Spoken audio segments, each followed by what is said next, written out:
Hi friends, welcome to dinaschannel. இன்றைக்கி நம்ம சேனலில் ரொம்பவே சாஃப்டான ஜூஸியான வீட் ஃப்ளவர் வச்சு ஒரு சூப்பரான ஸ்நாக் தாங்க பார்க்க போகிறோம்.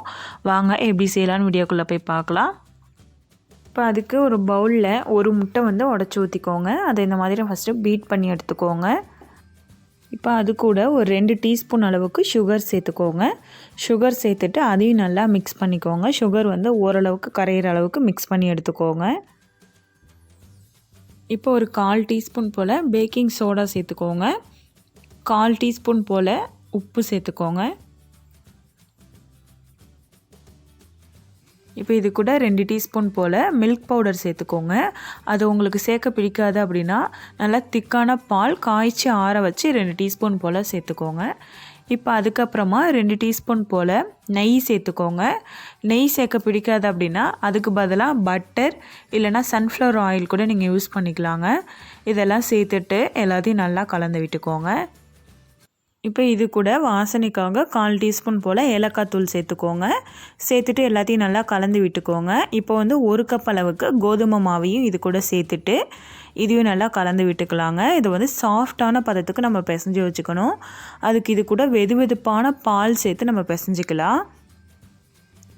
இப்போ இது நல்லா கலந்ததுக்கப்புறமா வெதுவெதுப்பான சூட்டில் இருக்கக்கூடிய பாலை இதில் சேர்த்துக்கோங்க. ஒரு 2 டீஸ்பூன் போல் சேர்த்து ஃபஸ்ட்டு பிசைஞ்சு பாருங்கள். பத்தலைன்னா நீங்கள் இன்னும் கொஞ்சம் கூட சேர்த்து பிசைஞ்சு வச்சுக்கலாங்க. நிறையா சேர்த்துடாதீங்க.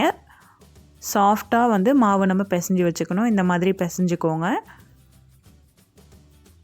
இந்த அளவுக்கு நல்லா சாஃப்டாக பிசைஞ்சு எடுத்து வச்சுக்கோங்க. இது கோதுமை மாவில் நம்ம பண்ணுறதுனால ஒரு 1/2 hour இதை ஊற விட்டுருலாங்க. அப்போ தான் நமக்கு நல்லா சாஃப்டாக வரும்.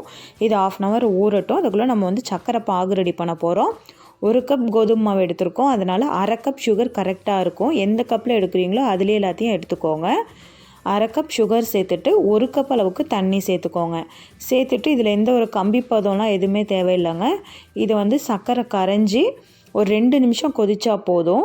இப்போ பாருங்கள், சர்க்கரை நல்லா கரைஞ்சிருச்சு. ஒரு 2 நிமிஷம் கொதித்ததுக்கப்புறமா ஸ்டவ் ஆஃப் பண்ணிவிட்டு இதை எடுத்து அட்ட வச்சிடலாம். இப்போ நல்லா கொதிக்குது. இப்போ சுகர் சிரப் நமக்கு ரெடி ஆகிடுச்சு. இப்போ 1/2 hour ஆகிடுச்சுங்க. மாவும் பாருங்கள் நல்லா ஊறி வந்திருக்கு.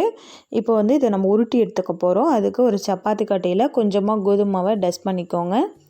நம்ம ரெடி பண்ணி வச்சுருந்த அந்த மாவு அப்படியே எடுத்து வச்சுட்டு இதை மொத்தமாக நம்ம இப்படி திரட்டிக்கலாங்க. கொஞ்சம் திக்காக நம்ம திரட்டிட்டு கட் பண்ணி எடுக்க போகிறோம். ஓரங்களில் இந்த மாதிரி வெடித்து வந்தது அப்படின்னா பரவாயில்ல, நம்ம அதை கட் பண்ணி தான் எடுக்க போகிறோம்.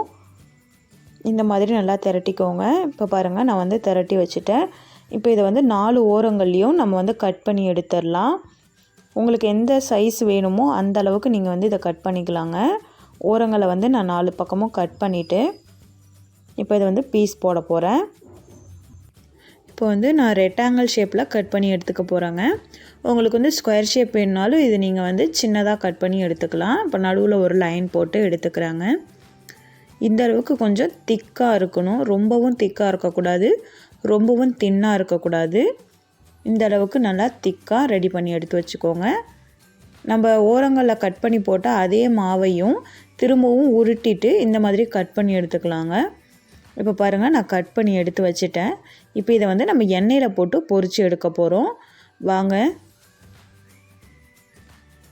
வானலில் எண்ணெய் சேர்த்துக்கோங்க. இது ஒரு மிதமான சூட்டில் இருக்கும்போது நம்ம ரெடி பண்ணி வச்சுருக்க அந்த ஸ்வீட்டெல்லாம் இதில் சேர்த்துட்டு மீடியம் டு லோ ஃப்ளேமில் வச்சு இதை வேக வச்சுக்கோங்க. அப்போ தான் நமக்கு நல்லா வேகும். ஹை ஃப்ளேமில் வைக்காதீங்க, மீடியமில் வச்சுட்டு அப்புறமா லோ ஃப்ளேமில் வச்சு இந்த மாதிரி வேக வச்சுக்கோங்க. லைட்டாக கலர் சேஞ்ச் ஆகி வரும். அதுக்கப்புறமா நீங்கள் இதை திருப்பி போட்டுக்கோங்க.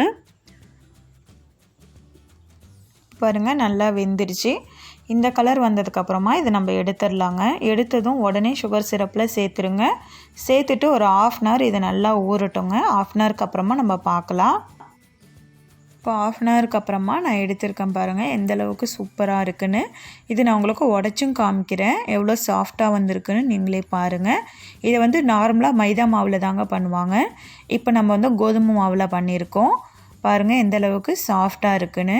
நீங்களும் இதே மாதிரி ட்ரை பண்ணி பாருங்கள் ஃப்ரெண்ட்ஸ். ட்ரை பண்ணிவிட்டு உங்களுடைய ஃபீட்பேக்ஸை எனக்கு கமெண்ட் செக்ஷனில் கமெண்ட் பண்ணுங்கள். இந்த வீடியோ பிடிச்சிருந்தா லைக் பண்ணி ஷேர் பண்ணுங்கள். மறக்காமல் நம்ம சேனலை சப்ஸ்கிரைப் பண்ணிக்கோங்க. தேங்க்யூ.